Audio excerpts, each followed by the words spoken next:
It's over. So why do you still want to reach out? Why do they suddenly cross your mind at night? Why do you check their stories, stare at their profile picture, and feel something from the smallest change? Most people think it's because of love, because they still miss them, still want them, still haven't moved on. And maybe that's true, but maybe you're not missing the conversation, you're missing the connection. Because when a relationship ends, your emotions don't end at the same time, especially after a long relationship.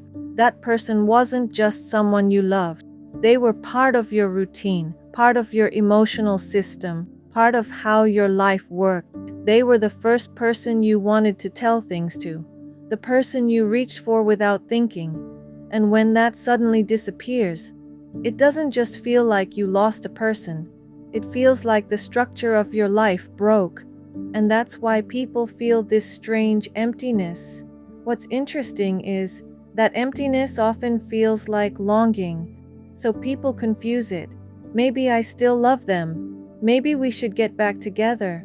If it still hurts this much, maybe it was real.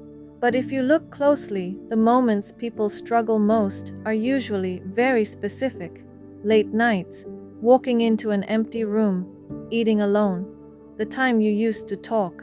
And in those moments, people don't just miss the person, they miss the connection. That's why they pick up their phone, they check the profile, watch the story, open the chat, close it again.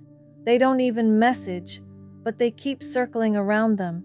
Because what they really want isn't always a conversation. Sometimes they just want to feel like the connection still exists. And that's why small reactions become meaningful. A story view, a reply, being left on read, getting unblocked. Things that normally mean almost nothing suddenly feel important. Because people struggle to fully accept that something is over, so they start interpreting everything. Do they still have feelings? Did they forget me? Did this message mean something? And the problem is, the more you check, the harder it becomes to let go. One reply gives you relief, one reaction gives you hope, and suddenly the relationship starts living again inside your head.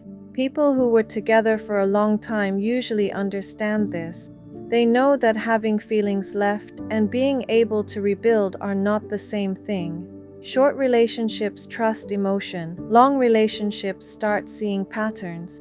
Why now? Are they lonely? Are they empty? Are they just returning to something familiar? Because they've already lived through the cycle before.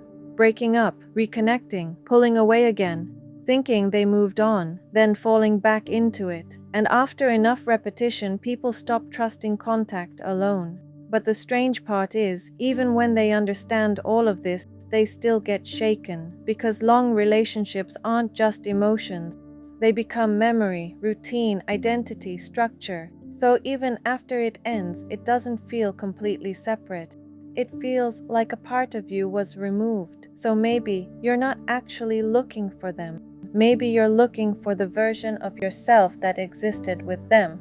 Emotions fade, but structures remain. And that's why people keep returning to the same pain. This has been Dodo Sung. See you again on Sunday.